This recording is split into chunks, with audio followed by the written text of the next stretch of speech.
मिनश्शैतानिर्रजीम बिस्मिल्लाहिर्रहमानिर्रहीम अस्सलाम वालेकुम टू माय डियर स्टूडेंट्स। आज हम लोग जो करने जा रहे हैं फर्स्ट ईयर का मैथमेटिक्स है, उसका इंतहाई इम्पोर्टेंट जो चैप्टर है, चैप्टर नंबर 3, उसकी एक्सरसाइज नंबर 3.2 करने जा रहे हैं। ये जो चैप्टर है ये मैट्रिसेस एंड डिटर्मिनेंट्स के बारे में है। हम लोग अभी तक मैट्रिसेस के बारे में सीख रहे हैं। 3.1 में हमने कुछ प्रॉब्लम्स को किया था जो कि मैट्रिसेस से रिलेटेड थी। अब 3.2 में भी हम लोग करने जा रहे हैं। ठीक हो गया। क्वेश्चन नंबर 2 जो है, इसमें उसने कहा है कि इन्वर्सेस फाइंड आउट करो। मैंने दो पार्ट्स इसके लिए, एक पार्ट और पहला पार्ट और तीसरा पार्ट लिया। ठीक हो गया। मैं दोनों पार्ट्स के इन्वर्स फाइंड आउट करके आपको दिखा दूंगा, बाकी के जो पार्ट्स होंगे आप लोग खुद कर लेंगे। ठीक हो गया। अच्छा, आपने जब इसका इन्वर्स फाइंड आउट करना है तो सबसे पहले आपने इसको कोई ना कोई नाम दे देना। लेट कर लिया, इसका नाम मैंने ए लिख दिया, ये ए हो गया। अच्छा, उसके बाद हमने क्या करना है, इसका हमने सबसे पहले डिटर्मिनेंट फाइंड आउट करना है, क्योंकि जो हमारे पास डिटर्मिनेंट होता है ये असल में हमें बताता है आया कि इसका सॉल्यूशन भी पॉसिबल होगा कि नहीं होगा। सॉल्यूशन से मुराद है यानी कि इसका इन्वर्स भी एग्जिस्ट करेगा कि नहीं करेगा। सो इन्वर्स की एग्जिस्टेंस हम लोगों ने जानने के लिए क्या करना होता है, इसको हम लोगों ने डिटर्मिनेंट इसका फाइंड आउट करना होता है। अगर तो हमारे पास जीरो आता है तो देन हम लोग सिंगुलर कह के हम लोग कहते हैं कि इसका जो इन्वर्स है वो एग्जिस्ट नहीं करता। इसी तरह अगर विदाउट जीरो आता है तो जिसको हम लोग नॉन सिंगुलर बोलते हैं, तब हमारे पास जो इन्वर्स होता है उसका एग्जिस्ट करता होगा। तो चलते हम लोग इसका अब पहले डिटर्मिनेंट फाइंड आउट करके चेक करते हैं आया कि सिंगुलर है या नॉन सिंगुलर है। तो हमने क्या करना होता है, इसका डिटर्मिनेंट फाइंड आउट करते हैं। ए डिटर्मिनेंट इक्वल होगा, ये डिटर्मिनेंट का साइन और ये मैट्रिक्स का साइन, 3 -1 2 और 1।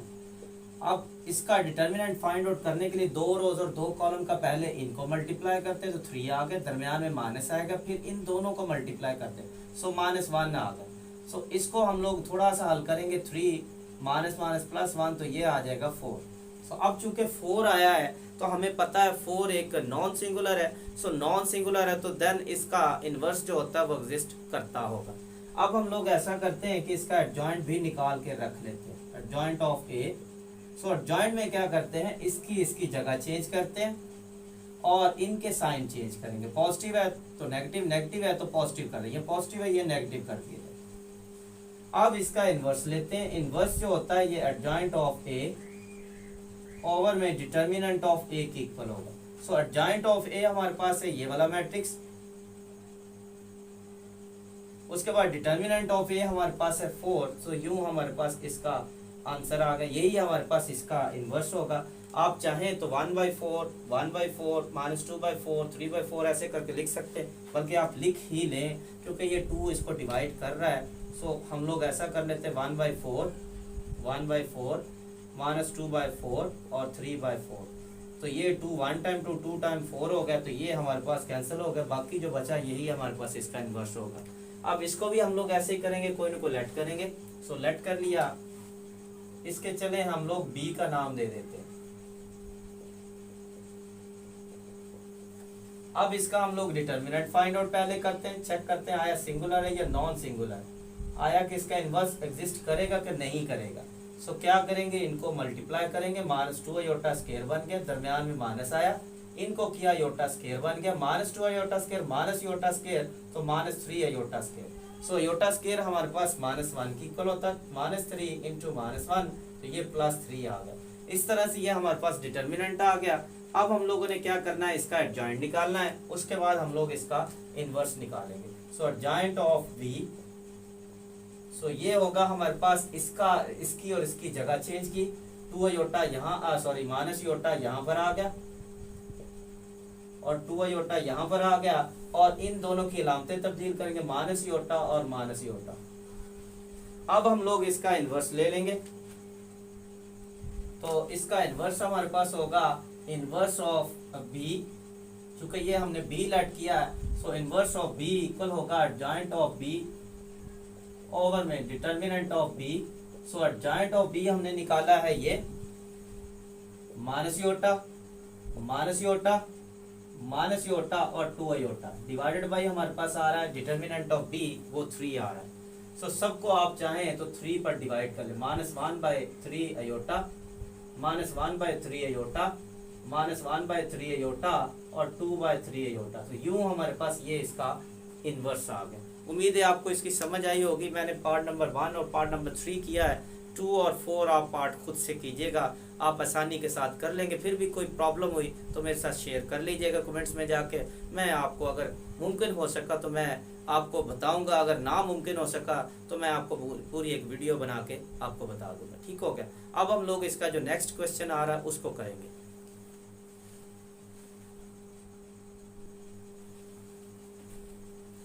अच्छा, अब हम लोग क्वेश्चन नंबर 3 को करेंगे। ये भी क्वेश्चन इंतहाई इंपॉर्टेंट है। जो मैंने पिछले वाला क्वेश्चन नंबर 2 किया था वो भी इंतहाई इंपॉर्टेंट है, शॉर्ट क्वेश्चन के अंदर आ जाता है। ये भी शॉर्ट क्वेश्चन ही होगा। ठीक हो गया। इसके 2 पार्ट्स दिए, पहला और तीसरा पार्ट। पहला और तीसरा पार्ट में करूंगा, एक जो पार्ट होगा बचेगा वो आप खुद से करेंगे। सो इसको क्या करना है कि हमने सॉल्व करना है, ना कि उसने हमें बताया कि इस फलां मेथड से करो, फलां से करो, बल्कि हम लोगों ने अपनी मर्जी से करना और जिससे मर्जी हम लोग कर लें। चाहे हम लोग इक्वेशंस को यूज़ करते हुए कर लें, चाहे हम लोग मैट्रिसेस को यूज़ करते हुए कर लें।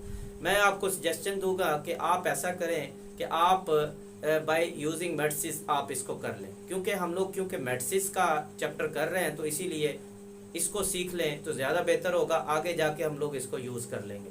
ठीक होगा। सो मैंने सजेस्ट किया कि हम लोग इसको करेंगे बाय यूजिंग मैट्रिसेस। सो हम लोगों ने क्या करना है, पहले इसको मैट्रिक्स की फॉर्म में लिखना है। सोल्यूशन में हम लोग क्या करेंगे, इसको मैट्रिक्स की फॉर्म में लिखेंगे। पहले x1 के कोफिशिएंट 2 5 और फिर x2 के -3 और 1, और यहाँ पर x1 और x2 हमारे पास वेरिएबल्स है और यहाँ पर कांस्टेंट 5 और 4 है।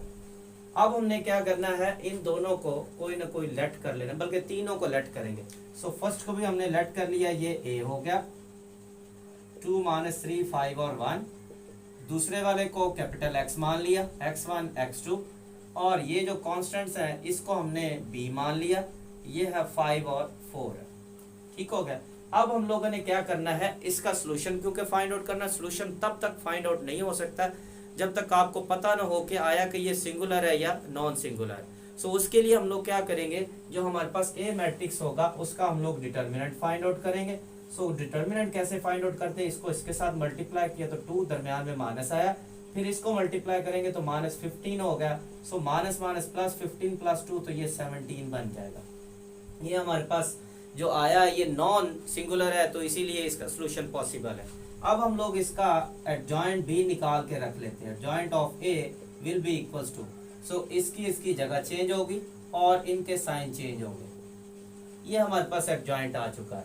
अब हम लोग क्या करेंगे, इसका इन्वर्स निकालेंगे। सॉरी, इन्वर्स कैसे निकलेगा, इस तरह होगा कि इसको हमने a माना है, इसको x माना होगा और इसको हमने b माना होगा। सो मैं अगर x को इधर ही रहने दूं, सो a को इधर शिफ्ट करूं, तो चूंकि लेफ्ट पर a है सो इधर इन्वर्स भी लेफ्ट पर ही होगा। ठीक होगा। अब हमें पता है जो a इन्वर्स होता है ये एडजॉइंट ऑफ a ओवर में डिटर्मिनेंट ऑफ a के इक्वल होगा, इनटू b हमारे पास है। अब मैं क्या करूंगा, इनकी जगह इनकी वैल्यूज लगा दूंगा। ठीक हो गया। सो मैं जब वैल्यूज लगाऊंगा तो ये मेरे पास आ जाएगा, यहाँ पर मैं लिखूंगा adjoint of a। So adjoint of a हमारे पास ये है 1 3 5 2 इनटू हमारे पास क्या है b। सो b हमारे पास है 5 4 और नीचे हमारे पास जो डिटर्मिनेंट आ रहा है वो हमारे पास है 17। सो चाहें तो आप इन वैल्यूज को पहले 17 पर डिवाइड कर लें, बाद में 5 और 4 से इस दूसरे मैट्रिक्स के साथ मल्टीप्लाई कर दें, लेकिन मैं सजेस्ट करूंगा कि पहले आप इनकी मल्टीप्लिकेशन कर लें, बाद में जो वैल्यूज आएंगे 17 पर डिवाइड कर लें, क्योंकि पहले ही आप अगर इसको डिवाइड कर देंगे बाद में मल्टीप्लिकेशन थोड़ी सी मुश्किल हो सकती है। सो कर तो लेंगे लेकिन मुश्किल होगी। अब हमने इस रो को इस कॉलम से करना है। मैं फिर से आपको सजेस्ट करूंगा जो 3.1 के लेक्चर्स हैं उनको लाजमी तौर पर वॉच करें, वहां पर क्योंकि मैंने मल्टीप्लिकेशन सारी बताई हुई है। तो इसको मैं इससे मल्टीप्लाई करूंगा तो ये 5 आ गया, सेकंड को सेकंड से करूंगा +12 हमारे पास आ गया। सो मल्टीप्लिकेशन पॉसिबल तब होती है जब पहले के कॉलम दूसरे की रोज एक जैसी। यहाँ देखें पहले के 2 कॉलम दूसरे की 2 रोज एक जैसी हैं तो मल्टीप्लिकेशन पॉसिबल। आप ऐसा कीजिए, क्वेश्चन नंबर जो उसके मेरे ख्याल में एक तो 14 नंबर उसमें मल्टीप्लिकेशन का भी बताया हुआ, बाकी जो ऊपर वाले क्वेश्चंस हैं पहले उसमें भी मैंने बताया हुआ। सो उनको लाजमी 13 नंबर में भी मैंने बताया, 12 नंबर 13 नंबर इनके अंदर भी मेंशन किया और मल्टीप्लिकेशन कैसे की जाती है, तो उनको लाजमी तौर पर वॉच कर लीजिएगा। सो अब इसी तरह दूसरी रो को इनसे करेंगे तो पहला 25 होगा, दूसरा हमारे पास +4 हो जाएगा, नीचे हमारे पास 17 है। सो इनको डिवाइड करेंगे, 5 + 12 तो कितना होगा 17, 25 प्लस हमारे पास कितना आ गया 5 2 8, सॉरी ये 8 हमारे पास आ गया, 5 5 25, 2 5 2 4 8 बन गया हमारे पास। तो ये आ गया हमारे पास है 25 + 8, ये बन जाएगा हमारे पास 33 डिवाइडेड बाई 17। सो अब हम लोग ऐसा करते हैं कि इनको 17 के ऊपर डिवाइड करेंगे। अच्छा, यहाँ पर एडजॉइंट में कुछ छोटी सी मिस्टेक हो रही है, वो ये हो रही है कि जब हमने एडजॉइंट लेना है इसके जगह चेंज करनी है, इनके साइन चेंज हो गए, ये पॉजिटिव होगा और ये -5 होना था, यहाँ -5 लगेगा, ठीक होगा। सो ये मल्टीप्लाई होगा तो 5 + 12 होगा, जब इसको करेंगे -20, सो -25, ये माइनस होगा, 2 4 8 बन जाएगा, ठीक होगा। सो ये बन जाएगा हमारे पास है -17 आ गया, ठीक हो गया। तो अब ये हम लोग क्या करेंगे कि इसको डिवाइड करेंगे, 17 को 17 पर कर देंगे और -17 को भी 17 पर कर देंगे। सो यहाँ पर चूंकि हमारे पास x आ रहा है तो x हमारे पास क्या है, x1 और x2 है। जब इसको डिवाइड करेंगे तो 17 1 टाइम 17 हो गया और 17 1 टाइम 17, तो ये -1 हो गया। सो x1 हमारे पास 1 आ गया और x2 भी हमारे पास -1 आ गया। सो उम्मीद है आपको इसकी समझ आई होगी। अब हम लोग ऐसा करते हैं कि इसका नेक्स्ट करते हैं पार्ट। सो ये भी इसी तरह का है, यहाँ x1 और x2 वेरिएबल्स है, यहाँ x और y वेरिएबल है। यहाँ पर इसको भी हम लोग उसी तरह क्या करेंगे, मैट्रिक्स की फॉर्म में लिखेंगे पहले। सो 3 - 2 x के कोफिशिएंट्स -5 और 1, ये आ गया हमारे पास है x और y आ गया। यहाँ x1 और x2 था तो यहाँ पर x और y आ गया, यहाँ आ गया 1 - 3 आ गया। अब हमने बारी बारी इनको लेट करना, उसी तरह ये हो गया a, इसको मान लिया x हो गया और तीसरे को हमने b मान लिया, ठीक हो गया। उसी तरह हम लोग इसकी चेक कर लेंगे कि आया कि इन्वर्स जो है पॉसिबल भी है कि नहीं है। सो हम लोग इसका डिटर्मिनेंट लेंगे। सो इसको मल्टीप्लाई किया, 3 दरमियान में माइनस, इनको किया +10 बन गया। सो ये आ गया -7, तो अब पॉसिबल है हमारे पास। इसी तरह हम लोग इसका एडजॉइंट भी लेंगे। अब देखें नॉन सिंगुलर आया तो अब पॉसिबल है।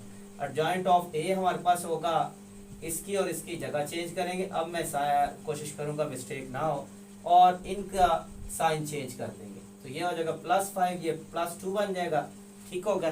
तो अब हम लोग इसका इन्वर्स लेते हैं। सो इन्वर्स हमें पता है एडजॉइंट ऑफ ए ओवर में डिटर्मिनेंट ऑफ ए के इक्वल होगा।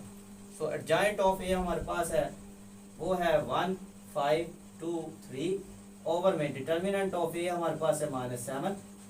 अब हम लोग क्या करेंगे, इनको आपस में यहाँ लिखेंगे। चूंकि ये मैंने लेट किया था a, ये x और ये b, तो ये है ax = b के होगा। सो यहाँ से x हमारे पास आ गया, a इनवर्स इस साइड पर होगा।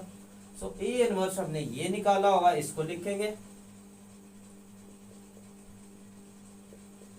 और नीचे हमारे पास क्या आ रहा है -7 इंटू b हमारे पास जो आ रहा है, b आ रहा है हमारे पास 1 - 3। अब इनको आपस में मल्टीप्लाई करेंगे। सो रो को कॉलम से करेंगे तो ये आ गया 1, दूसरा करेंगे तो -15 बन गया। फिर इस रो को दूसरी रो को इस कॉलम से करेंगे 2 - 9 बन गया, नीचे -7 है। सो यहाँ पर ये x आ रहा है इक्वल्स टू, ये आ गया -15 + 1 तो कितना आ गया -14। सो -7 पर साथ ही डिवाइड कर दें, -9 + 2 तो -7, -7/-7 आ गया।